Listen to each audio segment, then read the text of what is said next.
What's up, y'all? It's your girl Snow the Product, and make sure you stay tuned. I'm here with Acton Entertainment, and we got a super dope interview coming up.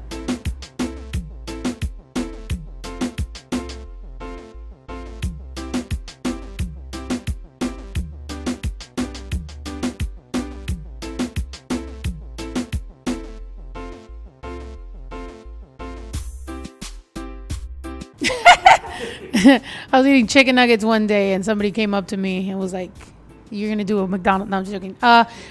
It was pretty standard, I would say. Like, my manager calls me, my agent calls me, and was like, "McDonald's is doing this thing, Texas, Latin America. Like, you want to do it?" And I was like, "Heck yeah!" Like, who doesn't dream about working with like a company as big as McDonald's? So to me, it was just like a testament to like, oh shoot, like they're paying attention. So it was super dope. Yeah, I think being independent, a lot of the things that I'm doing right now, especially being independent and being Mexican American, a lot of these things are kind of pushing the boundaries on what people would expect coming from an artist like myself. So I think it's really cool to finally kind of be getting that recognition and those flowers, because in turn that also like pushes the standard on like what people can expect from a Mexican, queer, Latin American, independent artist.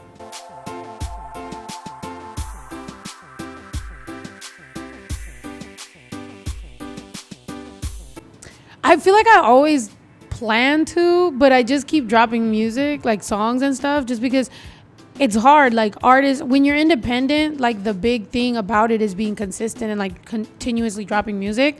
So when you're like trying to do a project, you got to hold some stuff back. And like, even though I've been holding things back, I feel like I like dropping a bunch of stuff. Like, it just keeps the vibe going. I'm going through things right now that I need to keep dropping music. Like, I'm going through a huge breakup. I'm going through a big shift in my life. Like, this is the time when like I just need to like release music and like get some of my thoughts out, Wow. So releasing music is like an outlet. Yeah, that's exactly what it is. That's what it always was, So yeah, when I feel like I'm going crazy when I can't drop music, like it feels crazy. So do you have like any other outlets apart from music, like going to the gym or anything to help you release that? Not the McDonald's question, and then do you go to the gym? No, I'm just joking. No, yeah, I mean, yeah, but really the podcast, the vlogs, like I do have a lot of like content creation where it's just a constant vibe with me and my fans, where like I do get to talk and like kind of express my feelings and stuff like that. Probably should hit the gym, but when I'm traveling like this, it's kind of crazy.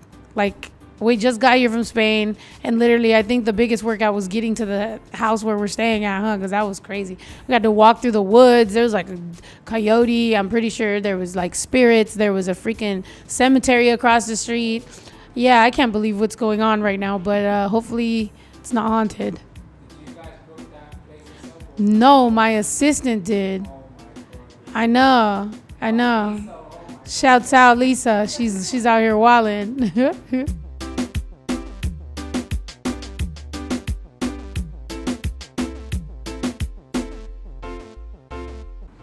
I mean, I'm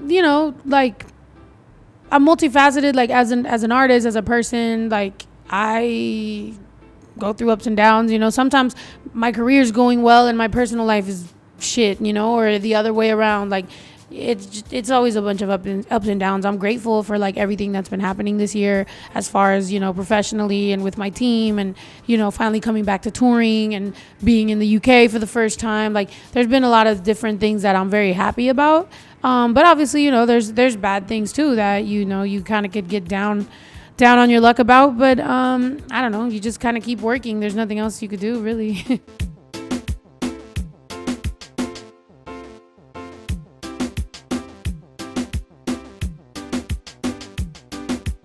Yeah, definitely. I would love that. Like, between sponsors and kind of making some sort of deal with, some streaming platform or something, and just kind of definitely pushing it forward, but still keeping the essence of it, because I like the fact that it's kind of it's kind of whatever we want, you know, like that's kind of been the whole point, is just being an outlet, hanging out with my brother, my cousins, my friends, drinking, you know, talking, and just being honest. Sometimes when you involve more people, then they kind of limit what you could say or what you could do, and that kind of just feels kind of gross anyway. So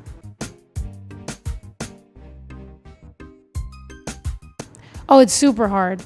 Today, I think you got a little glimpse of it. Me having that was because I've been in this room, and so I don't have anywhere to run away to. So like there's like the car ride here was like an hour with a bunch of people. Like the driver was kind of an asshole. We're here. Now it's like you have nowhere to run. I'm trying to go to the restroom and there's like people and they were filming me, and I kind of didn't have anywhere to go. So like, yeah, I literally was right there, and I just kind of like got on like the floor, and I was just like, yo, like I need a like closet or something. Like, can I just go somewhere where I could just like gather myself and my thoughts like really quickly? And yeah, they gave me some sort of like area over there. It's like super small. It's probably the size of this little table. And I'm sitting there and I'm just like, yes, this feels great. This feels like I can at least gather my thoughts and I can come back out and be like my best version of myself. Because sometimes when you just have so many people's like energies on you, like you're just kind of like, ugh. Especially if you're like an empath or something, like everything can just like stick on you, and then you're just like, you feel like prickly, and it's like weird, and you're like, I gotta like clear that out. Like, so that's how I felt. Crazy, isn't it? Because like the music industry, when you're an introvert, like you kind of have to really force yourself sometimes to go out of the comfort zone. Like you have to really mingle with people. Like, Yeah. I'm sure you as an artist have had to like, you know, speak to lots of people, or you know, to like DJs, or Yeah. And I could do that forever, right? Like I could do that with fans, with everything, but I need at least like 5 minutes to myself, like every maybe like hour. Like if I don't get that, if I don't get at least 5 minutes every hour, like it just, I'm not the same person, and it sucks because I don't ever want anybody to think I'm like an asshole or anything, but it's just, I just need those 5 minutes really quick if I can, you know. I think that's like bare minimum to ask for. So yeah.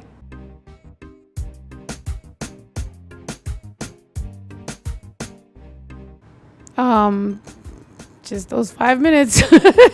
Just those 5 minutes I keep asking for.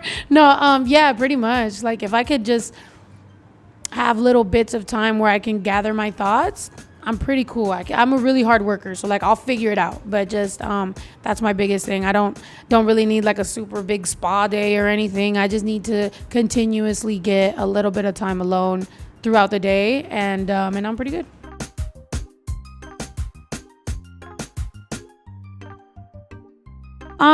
I always, since the beginning of my career, at least dropped one Spanish song with all my English stuff. So I've always kind of like had it present, but I do know that the majority of my fan base was English speaking. So I was always feeding that fan base. After the Visa rap, obviously there was an influx of like Spanish people. So like I dropped some Spanish stuff, but some of my English people were just like, yo, like, you know, what are you doing? Like, you need to do. So I think there's always going to be a select few people that it's like, if I drop Spanish, they want English. If I drop singy, they want rap. If I drop rap, they want, you know what I mean? But I think that keeps me on my toes, and I keep on dropping things for different people because I get bored easy. So it's pretty cool to be able to just give different crowds and different people what they want, and challenge myself, I guess, you know, to make different kinds of music. by the way, congratulations on gold platinum. Yeah, I saw that. That's crazy. That's wild. To talk about that, is that your first time on platinum? Yeah, that's the first time I've ever seen the word platinum next to my name. Like, that was crazy. Yeah, like, that's insane. And even, you know, like some other stuff that's barely gonna drop this later this year, I'm pretty sure is gonna have its own accolades because it's huge. So I don't know, I guess it's like, that feels pretty cool to be like, okay, I had a sold out tour, and now, you know, I'm in the UK, and now platinum, and now, you know, other things that'll probably get, you know, Grammys or other awards. So I feel like, all right, I made it. Yay, I can quit. Just kidding, but kind of. Yeah, no, definitely big congrats. Thank you. So in terms of these like other things that are going to receive accolades, right? Do you mean like big collaborations on the way or something? Yeah, some big things. I literally am like NDA'd. I can't even say anything, but there's like some really cool stuff in the near future, and that's why, you know, when we talk about 2022, even though there's obviously bad things that have happened or whatever, like whether it's in my personal life or whatever, I do feel like professionally I'm focusing a lot of my energy into that, and hopefully, that turns into a good thing, because I am like the main person that's kind of pushing my whole, business and my family and friends. So it's important for me to be on top of everything. Maya. Oh, yes. Yeah, Maya was my Maya was my celebrity crush for sure. I mean, one of them, yeah, but I remember looking at her and being like, yeah. Really? Yeah. Hopefully that'll be crazy. I'll be all nervous probably. Shoot, there was a lot of them. I mean, Aaliyah, Maya, um, who else? Who else? You probably remember. Uh, oh yeah. Yeah, and you edited the clip for the podcast. What the hell? Yeah, best of me, Maya. I mean, Maya, Aaliyah. I don't think Selena was my celebrity crush. I think like I just had a lot of like, I loved her. But I don't know, like, I mean, Beyonce was like definitely fire, even from like Destiny's Child days, Yeah, I would say that's top three.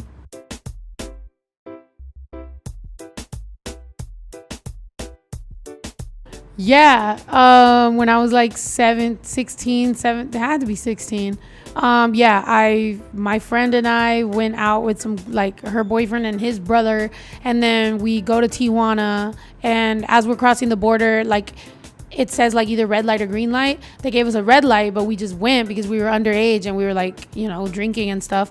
So we just left, and then the police chased us. So yeah, the police chased us. We eventually get into a car crash. The police comes through. They don't play no games in Mexico, so they have guns to our heads. The news comes. We're like handcuffed on the side of the road. They took away our car. Well, obviously it was all crashed anyway. They arrested the guys. Me and my friend were just kind of like, what the hell? So yeah, and then we were on the news, and I was worried because my mom did watch the Tijuana news. So I was like, dang, my mom's really going to beat my ass. But she didn't that day, thank God. So really all that happened was we just like followed the train tracks till we found a place to go. We got a cab and we went home. And if my 16-year-old was doing that type of stuff, I would beat their ass. So like, I just can't believe I was doing such stupid stuff. Like, So now with my kid, like I tell him, like, don't you dare. I know what you're up to because I was up to it. Don't do that shit. So. She knew about it because I have a big mouth, and I told her. But I usually would tell her once I knew the coast was clear. Like once enough time has passed, and I'll be like, "This is what happened," and she'll be like, "What?" And I'll be like, "Yeah, it's too late." Mm-hmm. Yeah, no, my mom didn't ground me. She just threw random objects at me and kicked me out the house.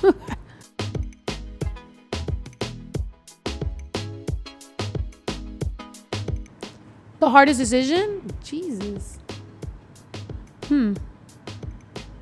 Hardest decision? I can't pinpoint it to one. I think choosing my personal life over my career and still being able to maintain a career has been a very important thing in my career, because that's probably ultimately why I'm not like uber famous. And I have always given an importance to my life, because I don't want to exist and then like when I'm gone it was all only for this. Like I wanted a full life. Like I've bought a house not even being a rapper, just like straight up like had that life experience. I've been married, I've had girlfriends, I've had a son, I raise him like a normal human being, take him to Target or Walmart or whatever, like I choose my personal life a lot. And even though it might be detrimental to like what my career is, I just know that when I die, it's not going to matter. And I want to have lived fully, as a person, not as a wannabe rapper,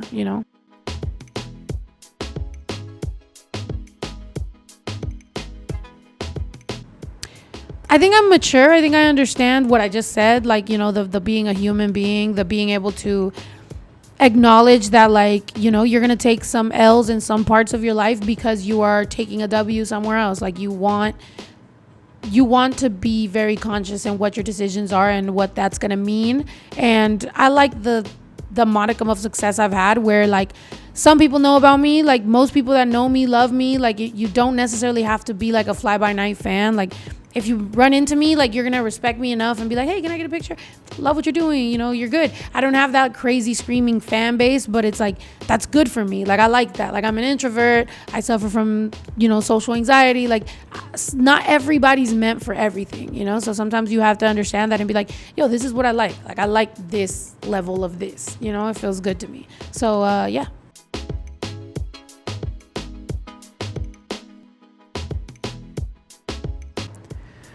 Yeah, Residente. When I met Rene from Calle 13, like, he surprised me. I think the second time that I met Miss Lauren Hill, like, she like pointed at me and like told me to come here, and so I was like, even though she probably only remembered me because I met her once before at a show, but regardless, like, it was just like, what the fuck, like, this is my like all time, and for her to be like, I remember you, I was just like, the first time I met her, I cried. I like literally ran away. I said thank you and just ran away and cried. Second time, like, I actually was able to have a conversation, which was like probably like a sentence, but whatever. So yeah, to me that was like really amazing. And then there's been other artists that literally, like, when they talk to me and they're like, yes, no, and I'm like my name, like, what the fuck? So it's cool.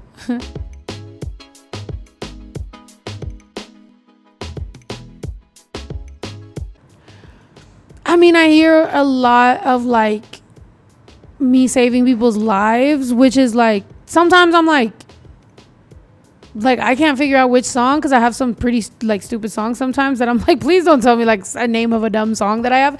But I think it's more like the things I say, like podcasts or like lives or like Instagram or like every time like interviews and stuff. Like, I think I am a pretty insightful person. I think I try to be a very well-rounded human being, and I think I do give a lot of advice. And when people DM me on Instagram or wherever, like, or meet me at a meet and greet and they have questions, like, I do try to answer them, because that's what we're here for, like, each human being is here to affect other human beings, and I try to leave a positive impact. So I think knowing that there's a few people out there in the world that literally, like, they've were thinking about something bad, and I somehow impacted that. I think it's like a good thing.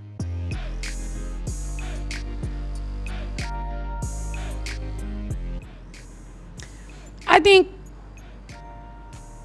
think that the idea of fame, the idea of like the value of fame, or the value of I don't know, like, just like nonsense and money and like stupidity, like the influencer vibes. Like, I think it's super awesome to impact people, to create a connection, to create a bond with your own little community or big community, whatever you are. But I think that the idea that the end all be all is like ultimate huge fame is like, that's really not. And it's sad, because a lot of times, like, people in this music industry, they'll offer you that, and you might get that for like one song, but like nobody ever hears after that one hit wonder what your mental health looks like after that, when you reach that peak, and then now you just fell, and then you fell off completely. Like, you're left alone. Like, the label's gonna keep going, your manager's gonna get more artists, their label's gonna get more artists, the radio will get more hits, your fans will find another artist to like, but you personally are gonna sit there and deal with the shitty feelings, and that sucks. Like, it's like,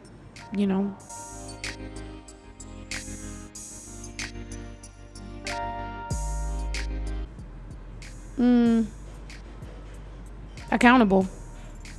Yeah, I think I'm very accountable. I think promises I've made, I've kept. Promises I make, I will keep. You know what I mean? Like, things I say, I do. Like, unless you choose otherwise, like, I'm gonna do exactly. It doesn't matter how long it takes or what. Like, I don't derail from like my goals or what I promise people, because that's just a personal choice of mine. I don't want to live not keeping promises.